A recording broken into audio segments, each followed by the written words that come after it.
देखो, बहुत बार होता क्या है ना कि बच्चा को अपने माँ बाप से शिकायत होती है। क्या शिकायत होती है?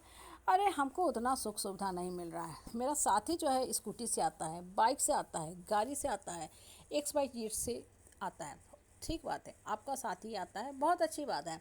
लेकिन एक चीज़ हमेशा ध्यान में रखो, बहुत ज़्यादा सुख सुविधा में ना होता क्या है कि आप उस सुख सुविधा में इतना ज़्यादा रम जाओगे, इतना ज़्यादा रम जाओगे कि आपको लगेगा कि अब तो मेरे पास सब कुछ है ही, सब कुछ है ही, तो फिर काम करने की क्या ज़रूरत है। जब इंसान गर्मी से आता है ना, तब घर के अंदर घुसता है तो घर के अंदर जो फ़ैन भी चलता है उसको एसी का अनुभव देने लगता है, क्योंकि वो बाहर में तपती धूप में काम करके आ रहा है, तो उसको सुकून लगता है। वो फ्रिज का पानी पिए या घड़ा का या सुराही का, उसको अतिरिक्त शांति मिलती है, क्योंकि वो मेहनत करके आ रहा है।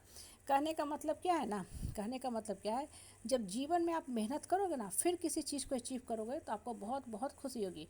अगर आप एसी में बैठे हुए हो तो आपको एसी का अंदर कमरे में अगर पानी का बोतल रखे भी रहोगे तो आपको एक नॉर्मल फील होगा, क्योंकि एक नॉर्मल टेम्परेचर में आप काम कर रहे हो, जी रहे हो, मतलब आपको सुख सुविधा मिल रहा है। अब वहाँ पे आपको फ्रिज के पानी पीने की भी लालसा नहीं होगी, या आपको एक नॉर्मल बात लगने लगेगा, आपको लगेगा कि ये पानी भी ठंडा नहीं है। लेकिन तपिश धूप से आने के बाद हम लोग एक नॉर्मल पानी भी पीते हैं ना सुराही का, तो बड़ा मन तृप्त हो जाता है। कहने का मतलब क्या है ना, बहुत ज़्यादा जब इंसान सुख सुविधा माँ बाप से खोजता है ना, तो उसके काम करने की गति स्लो हो जाती है। जब आप असुविधा में रहोगे, कुछ कमी है, तब आपको टारगेट रहेगा, अच्छा हमको आईफोन ख़रीदना है, हाँ आईफोन ख़रीदना है, हम इतना अच्छा नौकरी करेंगे। रेयरली माँ बाप होता है जो अपने बच्चों को आईफोन देता है, भला क्यों आईफोन देंगे। खासकर मैं तो बिल्कुल इसके खिलाफ़ हूँ, आईफोन के खिलाफ़ नहीं हूँ, लेकिन अभी मेरे बच्चे को आईफोन की ज़रूरत नहीं है। भाई क्या ज़रूरत है उसको कि मैं इतना महंगा फ़ोन ख़रीद के दे दूँ। हाँ, जब बहुत अच्छे जॉब में आएगा, अर्न करेगा, तब नेचुरल है, तब तुम खरीदना। मुझे भी खुशी है कि मैंने इतना योग्य संतान बनाया। जैसे अभी बच्चों का अब एग्ज़ाम ख़त्म हो चुका है या होने वाला है, तो बच्चे बहुत अच्छा से एग्ज़ाम ख़त्म होने के बाद मूवी जाते हैं, पार्क में जाते हैं, क्रिकेट खेलते हैं, किसी शॉपिंग में, मूवी मॉल में जाएंगे, तो उनको अच्छा से इंजॉयमेंट लगेगा। क्यों? क्योंकि बहुत प्रेशर में रहें, 20-25 दिन जो एग्ज़ाम का टाइम था, बहुत स्ट्रेस में रहे, प्रेशर में रहे, एग्ज़ाम हॉल में भी बहुत स्ट्रेस का टाइम रहा। अब उनका एग्ज़ाम ख़त्म हो गया है, सेमेस्टर एग्ज़ाम एंड हो गया, इंजॉय करें, बहुत अच्छी बात है। अब उनको छुट्टी भी मज़ा देगा।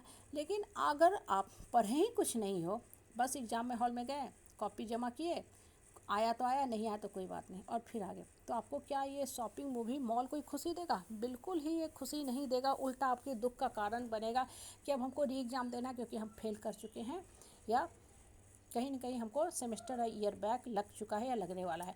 कहने का मतलब क्या है कि सुख सुविधा में बहुत ज़्यादा रहने से ना दिमाग जो है कुंठित हो जाता है।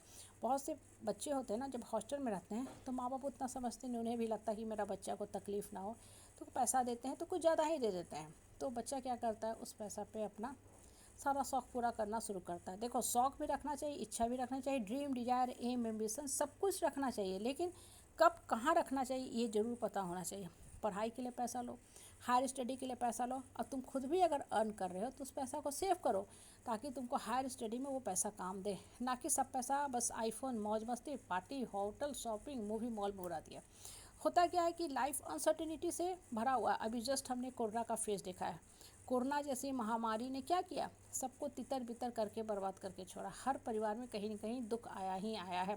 तो ऐसे समय ही वो पैसा काम देता है।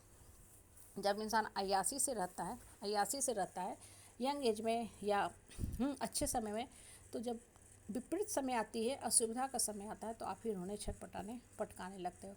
कहने का मतलब क्या है कि जीवन को सोच समझ के चलाना है। बहुत से लोग होते हैं ना, परिवार में क्या करते हैं, रिश्ते के नाम पे भी देखोगे बहुत फ़ायदा उठाएंगे, अपना पैसा कमाते जाएंगे, उड़ाते जाएंगे, उड़ाते जाएंगे, ठीक है। और जब मुसीबत आएगा तो अपने घर परिवार में बाकी जो अच्छे सदस्य हैं उनके पास आके सर पटकने लेंगे। भाई मदद करनी चाहिए, अगर किसी पे मुसीबत है, हमसे जो हेल्प हो सकता है मदद करेंगे, लेकिन आपने अपना पैसा उड़ा दिया और हमारे पैसे पे आप आँख गड़ाए हो, वो चीज़ गलत है। जैसे आपको कुछ नहीं आ रहा तो अपने फ्रेंड से पूछ लो कि हमको ये चैप्टर एक्सप्लेन कर दो, शेयर करके पढ़ने से नॉलेज भी बढ़ता है। लेकिन आप पढ़ाई के समय पढ़े नहीं, खेलते कूदते रह गए और एग्ज़ाम हॉल में पॉइंट कर रहे हो, प्रॉम्प्ट कर रहे हो अपने दोस्त को कि हमको बता दो, नहीं तो हम तुमको क्लास के बाहर घूंसा मारेंगे, तो गलत है ना। बहुत बार बच्चे करते हैं ना, भाई तुम पूछो, तुमको नहीं चैप्टर समझ में आया है, क्लास के बाद लीजर पीरियड होते हैं, जीरो पीरियड होते हैं, उसमें पूछ लो कि हमको ये चैप्टर समझा दो, नहीं समझ में आया। दोस्त को समझाने से आपकी भी नॉलेज बढ़ेगी, ज्ञान बढ़ेगा।